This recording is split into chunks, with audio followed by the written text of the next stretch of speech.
¿Qué es hardware? Hardware es una palabra inglesa que hace referencia a las partes físicas tangibles de un sistema informático, es decir, todo aquello que podemos tocar con las manos. Dentro del hardware encontramos una gran variedad de componentes eléctricos, electrónicos y electromagnéticos y mecánicos. El hardware es un chasis de ordenador, los cables, los ventiladores, los periféricos y todos los componentes que se pueden encontrar en un dispositivo eléctrico. La Real Academia Española define como conjunto de componentes que integra la parte material de la computadora. El término no solamente se aplica a los ordenadores, ya que es menudo utilizado en otras áreas de la vida diaria y la tecnología como robots, teléfonos móviles, cámaras fotográficas, reproductores digitales o cualquier otro dispositivo electrónico. El hardware representa un concepto contrario al software, la parte intangible de un sistema informático, es decir, todo aquello que no podemos tocar físicamente. Una forma de clasificar el hardware es en dos categorías: el hardware principal, que abarca el conjunto de componentes indispensables necesarios para otorgar la funcionalidad mínima, y por otro lado el hardware complementario, que es utilizado para realizar funciones específicas más allá de las básicas, no estrictamente necesarias para el funcionamiento del sistema informático. El primer circuito integrado se creó en 1958, aunque tuvieron que pasar algunos años hasta que se empezaron a usar en ordenadores. La NASA fue una de las primeras en el uso de la tecnología, el apoyo guinense Computer del programa Apolo y el misil balístico. Incontinentemente, LGM-30 Manunerma fueron las primeras creaciones de la agencia espacial en usar ordenadores con circuitos integrados. ¿Qué es el CPU y para qué sirve? Las siglas CPU son las siglas de Central Processing Unit, lo que traducido significa Unidad Central de Procesamiento. Se trata de uno de los componentes vitales que te vas a encontrar en tu ordenador, tu smartphone o tu tableta o portátil, e incluso en reloj y prácticamente cualquier dispositivo electrónico. Sin él simplemente no podría funcionar. A la CPU se le suele llamar coloquialmente como microprocesador o simplemente procesador, y puede considerarse como el cerebro de cualquier dispositivo. Se encarga de procesar todas las instrucciones del dispositivo, leyendo las órdenes y requisitos del sistema operativo, así como las instrucciones de cada uno de los componentes y las aplicaciones. Si pues, igual que el cerebro de la CPU, es la que se encarga de todo funcione correctamente y de interpretar todo lo que quiere hacer el sistema operativo o los componentes, estableciendo las conexiones y realizando todos los cálculos precisos para que funcione. Cuanto más potente sea el procesador, más rápido podrá hacer la operación y más rápido funcionará tu dispositivo en general. Es también el encargado de leer, interpretar y procesar las instrucciones, primero del sistema operativo y después de los programas o aplicaciones que tienes instalados en el ordenador. Cuando abres Word o tu navegador, ese tiene que cargarse, y para ello necesita realizar una serie de pasos cuyas instrucciones le manda al procesador. Cada acción que hagas luego y dentro también se enviará instrucciones para poder ejecutarse y realizarse. Tu ordenador o portátil tendrá una CPU dedicada para realizar todas las operaciones y procesos que requiere del sistema, mientras los móviles tienen el denominado SoC o File System on Chip, que es un chip que contiene tanto el CPU como otros componentes como chips gráficos integrados. Con ellos, los CSO suelen poder hacer más que las funciones de la CPU estándar. ¿Cuál es la arquitectura de una CPU? La CPU tiene una serie de bloques funcionales que trabajan de forma coordinada. Estos bloques son: unidad de control, el cerebro del microprocesador que genera todas las señales que lo gobiernan; unidad aritmético o lógica, conocida por sus siglas en inglés ALU, es el bloque utilizado por la CPU para realizar los cálculos aritméticos o lógicos. La CPU se comunica con la ALU por medio del bus interno.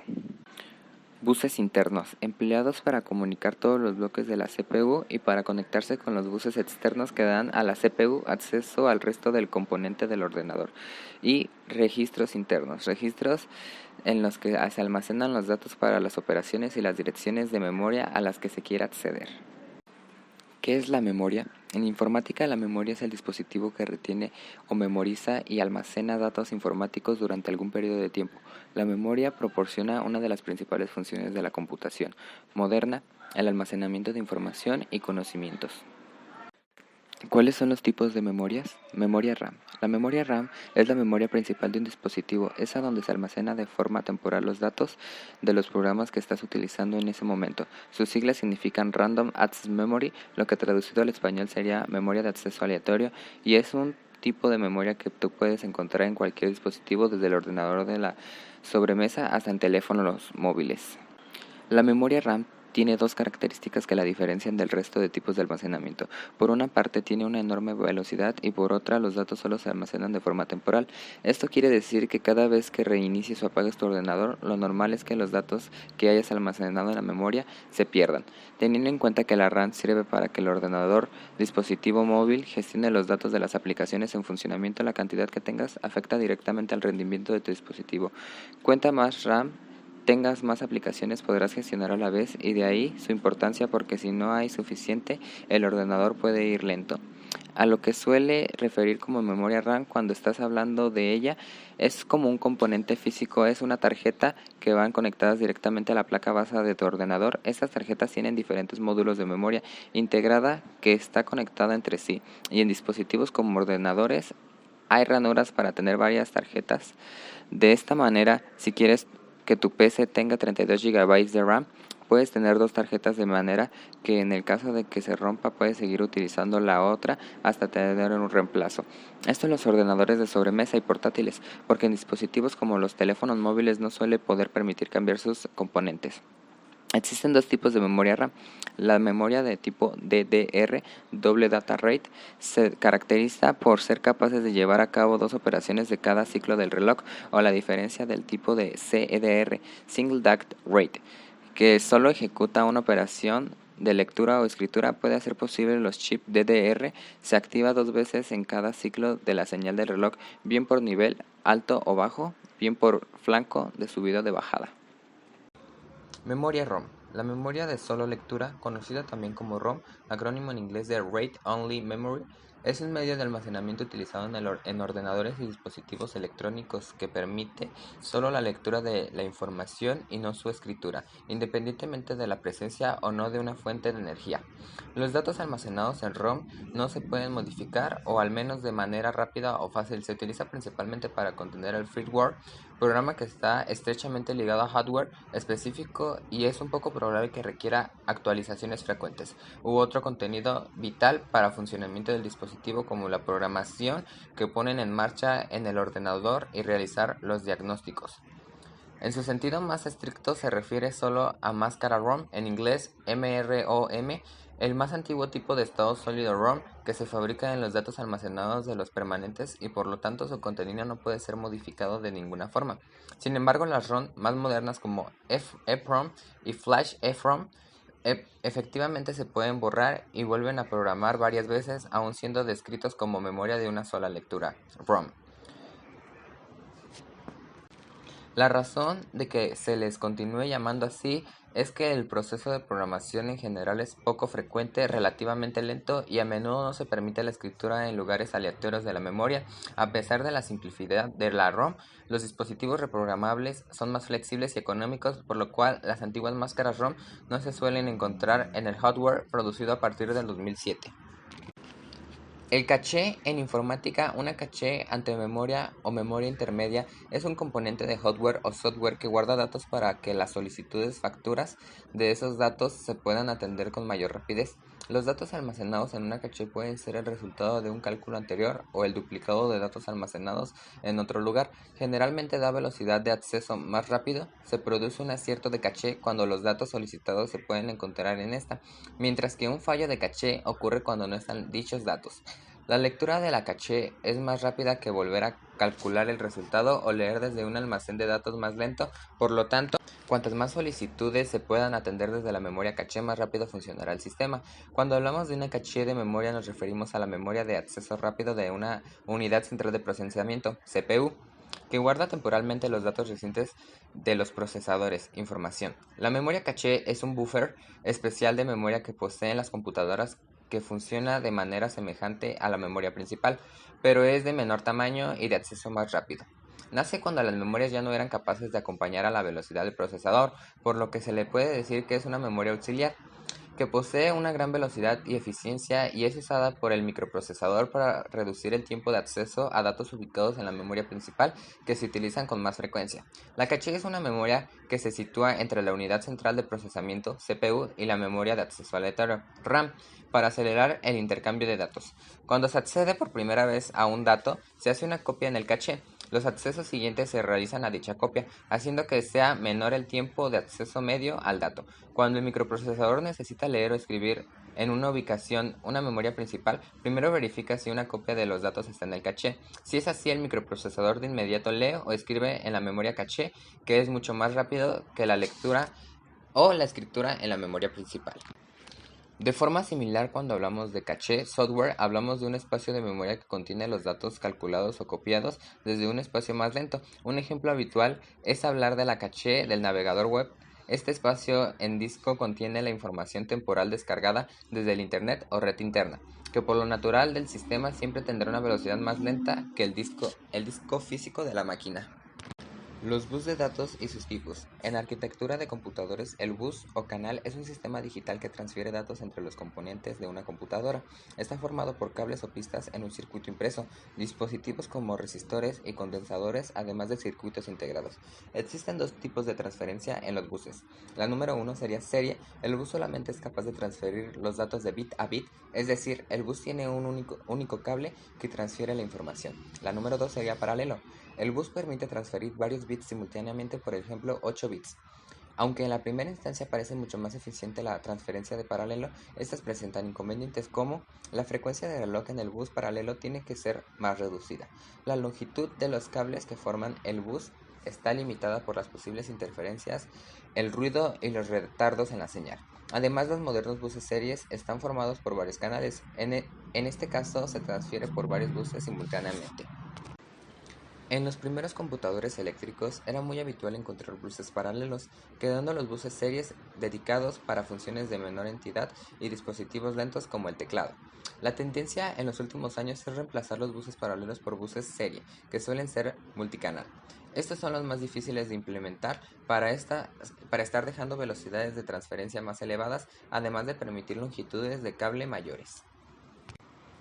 Y los tipos de buses de datos serían bus de datos ID, bus de datos SATA y bus de datos SSC, tarjeta madre.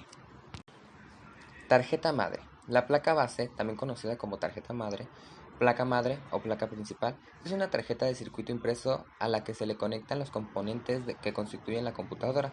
Es una parte fundamental para montar cualquier computadora personal de escritorio o portátil o algún dispositivo. Disco duro. Los discos duros, también llamados discos rígidos, son dispositivos electrónicos en los cuales se almacena toda la información que procesa el ordenador, incluyendo aquí el sistema operativo y todas las aplicaciones. El disco duro utiliza un sistema de grabación magnético capaz de almacenar datos digitales. Está compuesto por uno o más discos o platos que están unidos por un eje central. Este eje gira a una gran velocidad dentro de una caja metálica con función de protección. Es importante saber que en la actualidad la tecnología se perfecciona de forma diaria, afectando también los Solid State Drive (SSD), discos en estado sólido. La información se graba y se le ve a través de procesos químicos. Las partes esenciales de un disco duro. Para que los discos duros puedan realizar su función, tienen un componente básico llamado cabezal de lectura, escritura. Este flota gracias a la generación de aire producida en la rotación de estos discos. Fue en el año 1956 cuando se fabricó el primer disco duro por la compañía IBM. Estos han ido evolucionando con el paso del tiempo, cambiando principalmente el tamaño físico y la capacidad de almacenamiento.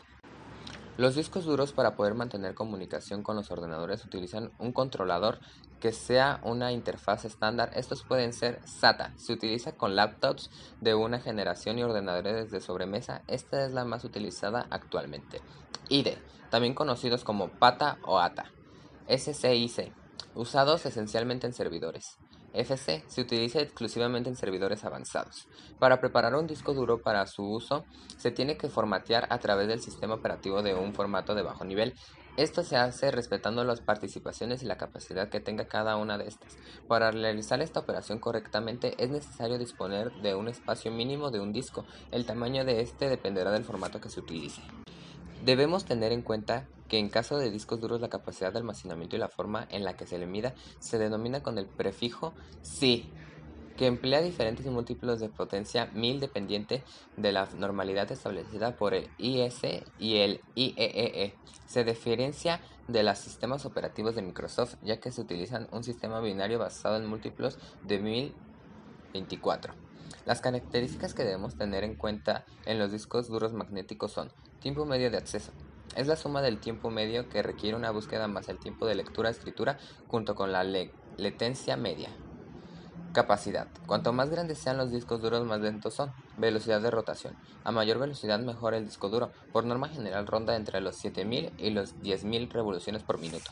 El interfaz, caché de pista, tasa de transferencia, al igual que en la velocidad, cuanto más mejor. LANs es donde los cabezales descansan cuando se apaga el ordenador.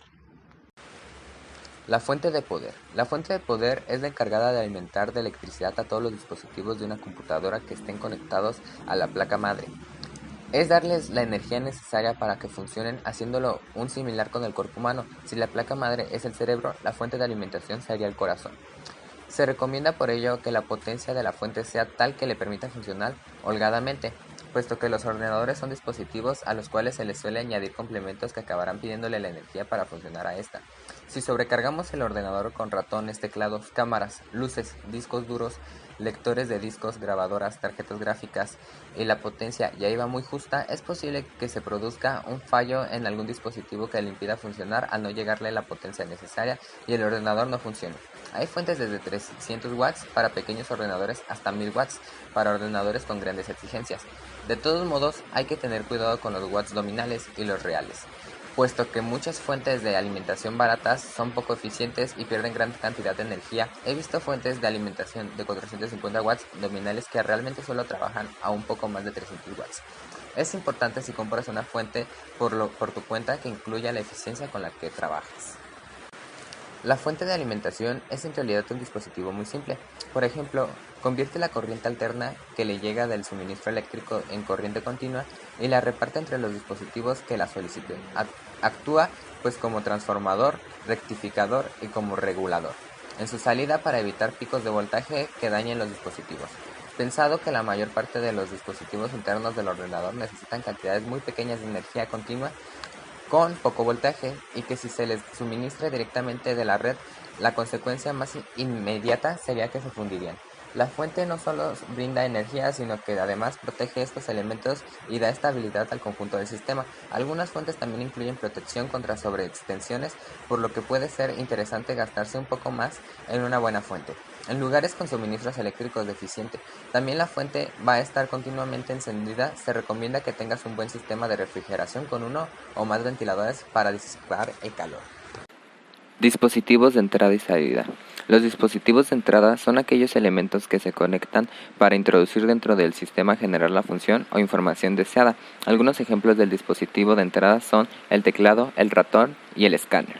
Los dispositivos de salida son aquellos elementos que se conectan para que el sistema de procesamiento exponga la función o información deseada. Algunos ejemplos del dispositivo de salida son el monitor, la memoria portátiles y las impresoras. Puertos de entrada y salida. Una de las características que definen al PC por encima de otras plataformas es su capacidad de expansión, gracias a sus puertos de entrada y salida, los cuales permiten conectar todo tipo de componentes y periféricos. Las características generales de los puertos de entrada y salida. Los puertos de entrada y salida son puertos de comunicación los cuales se encargan de transmitir una serie de datos entre dos extremos. Todos ellos tienen las siguientes características. Un reloj. Ese señala marca cada cuando se realiza una transferencia de datos. Pines de datos. Los pines que transmites la información de un lado a otro. Hay pines de recepción, pines de envío y full duplets que permiten que los datos vayan de un sentido a otro.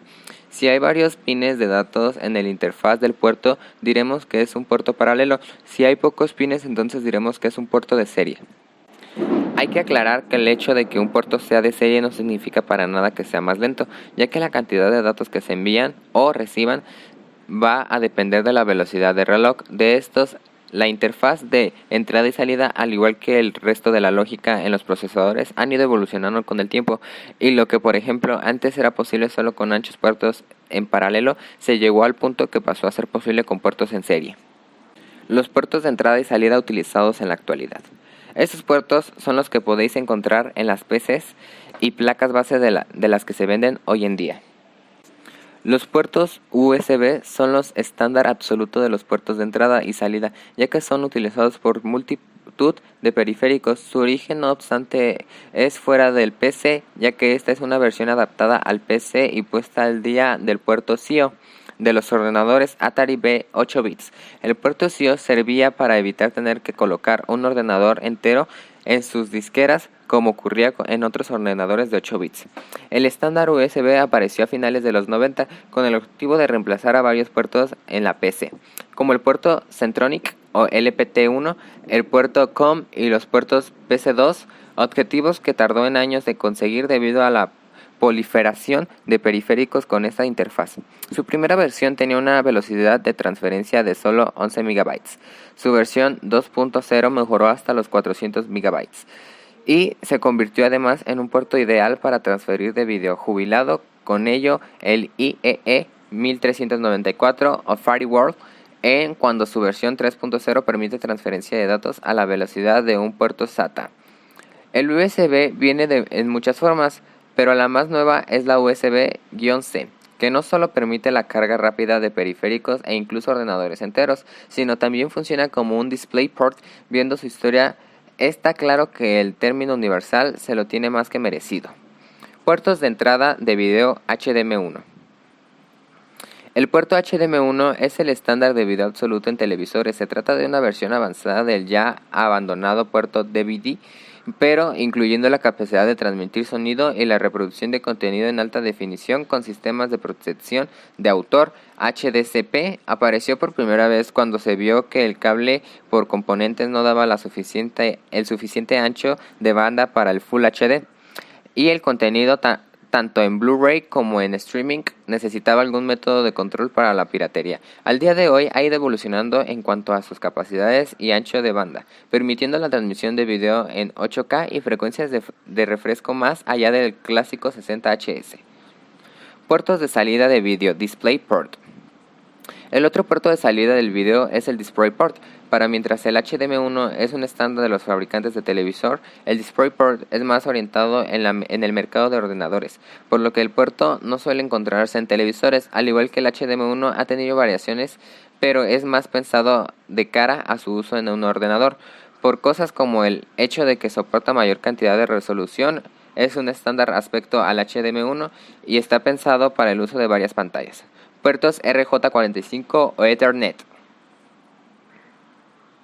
El puerto Ethernet de toda la vida, el cual nos permite conectarnos a las altas velocidades con un puerto PC a la red, las cuales no pueden ser alcanzadas por ningún tipo de estándar inalámbrico. Su permanencia es gracias a su evolución, donde hace años hablábamos de conexiones de 1000 MB. A día de hoy ya tenemos la interfaz de 10.000 GB o 10 GB.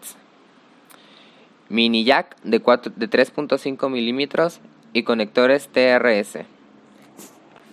Se trata del puerto para conectar altavoces y el micrófono por antenomasias. El conector tiene dos variantes. La primera de ellas soportar conexiones mini jacks con dos anillos en los que cada anillo corresponde a un canal estéreo. Un tercer anillo significa que puede utilizar el micrófono, aunque hay sistemas que separan entrada y salida en dos interfaces distintas. Una variante de este tipo de conexión son los conectores TRS, los cuales permiten conectar varios altavoces en un sistema porción, eso sin las limitaciones del ancho de la banda de la cantidad.